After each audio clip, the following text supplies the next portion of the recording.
Bueno, y en nuestros estudios le damos la bienvenida a Pablo Basqueto. ¿Cómo estás, Pablo? ¿Todo bien? ¿Cómo te va? Muy bien, muy buenas tardes y gracias por recibirnos. Bueno, como integrante del CESIS, pero también puntualmente con la realidad PYME, me imagino que desde la institución y personalmente están preocupados, Pablo, ¿no? Indudablemente. Lo que podemos ver en el noticiero de todos los días a nivel nacional, Río Cuarto no escapa a esa realidad. Con lo cual nos preocupa por supuesto lo macro con la inflación, las altas tasas de interés, el tema del dólar, todas estas escapadas, toda esta incertidumbre que se genera. Y todo esto lleva a que a nivel local se tenga problemas cuando vemos que aumentan los índices de desocupación, a pesar de haber incrementado la cantidad de trabajadores con respecto al año pasado. Pero bueno, hay más gente que necesita salir a trabajar. Y por otro lado, bueno, vamos viendo que ha habido gente que queda sin trabajo y empresas que van cerrando o que están en un estado de situación sumamente complicada. Así que indudablemente yo creo que es un momento, estas crisis, donde hay que ser muy prudentes. Ojalá que pase rápido, pero nos preocupa mucho. El Río Cuarto tiene gran parte de su sector industrial directamente relacionado con el proceso de la producción agropecuaria. A este respecto, muchos creen que al ser un sector exportador, los dólares a precio alto le convienen, de cualquier manera volvieron las retenciones. ¿Cómo están en ese sentido? Bueno, en realidad el hecho de que aumente el dólar no significa que vamos a empezar a exportar. El comercio exterior siempre son negocios mediano y largo plazo. No es que hoy aumentó el dólar, mañana salgo a vender, no existe eso. Porque no se compite solamente con la fábrica vecina de acá de Argentina, sino que competimos contra Estados Unidos, contra Perú, contra Paraguay, contra el mundo se compite. Entonces, es cierto que a un dólar más alto mejora lo que se había perdido durante muchos años también. Entonces empieza a mejorar la competitividad.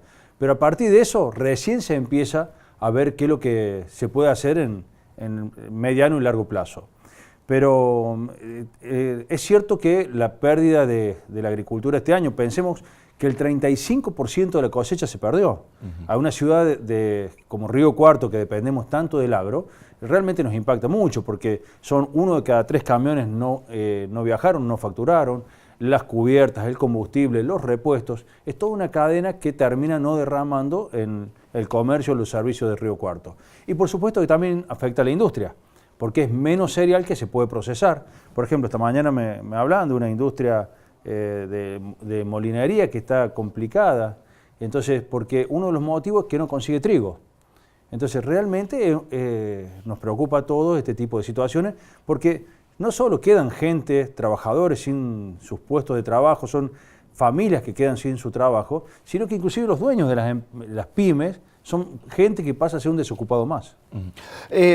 Veía días pasados un informe que hablaba de inclusive algunas distorsiones que han generado las nuevas medidas que se han tomado con respecto al comercio exterior y puntualmente a la molienda de soja, un tema que prácticamente conoces inclusive también desde tu empresa familiar.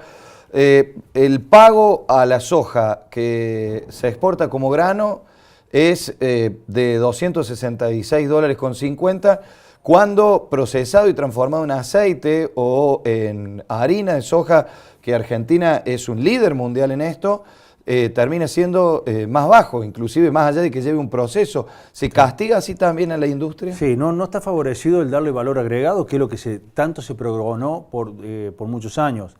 En cualquier país del mundo, a medida que le vas incrementando el valor a las materias primas, es decir, a esos recursos que se generan en la zona, hay que transformarlo en riquezas. Pero no está favorecido de ninguna manera, al contrario, muchas veces está castigado el tema de la industrialización. Con lo cual vos pensás una cosa, cuando vamos a exportar algo, soja, pongámosle, y lo transformamos en un alimento balanceado, esa transformación significa que cuando yo lo voy a vender ese alimento, estoy vendiendo también energía eléctrica, gas, todo lo que es el combustible para los traslados, sueldos, las bolsas si va embolsado. Atrás de eso hay un montón de cosas que van en el precio y sin embargo paga las mismas retenciones que si fuera la soja cruda. ¿Qué es lo que pasa con esto? Nuestros vecinos chilenos, que son en general nuestros principales clientes, y realmente es muy bueno que así sea, pero terminan ellos llevando la materia prima e industrializando allá porque les termina saliendo más barato.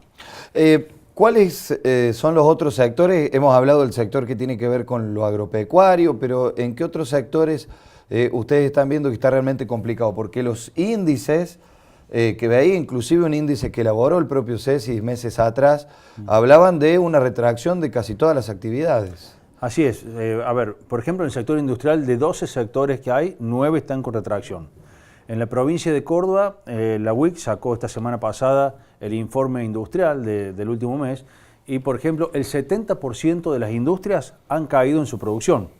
Pensemos que la actividad industrial en este momento está alrededor del 52%, es decir, que hay casi un 48% de capacidad ociosa de las industrias. Y también podemos decir que, bueno, normalmente decimos que el emprendedor, el empresario que normalmente conforma una pyme, siempre somos muy esperanzadores, siempre miramos que la problemática que está la vamos a superar, porque ya pasó muchas veces además. Pero el 92% de los industriales de la provincia de Córdoba hoy están diciendo que por lo menos a lo que es hasta fin de año o principio del año que viene va a seguir incrementándose esta problemática que hoy tenemos.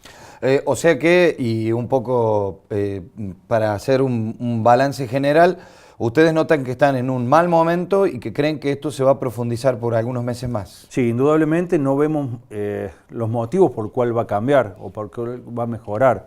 Indudablemente el gobierno nacional va a tener que buscar herramientas para ir solucionando esto, va a tener que corregir la incertidumbre que hoy se tiene, que es fundamental en el momento que uno tiene que hacer una inversión. Pensemos cualquier industrial que hoy piense en ampliar su planta o poner una fábrica nueva, con tasa de interés al 60%. Indudablemente que es inviable.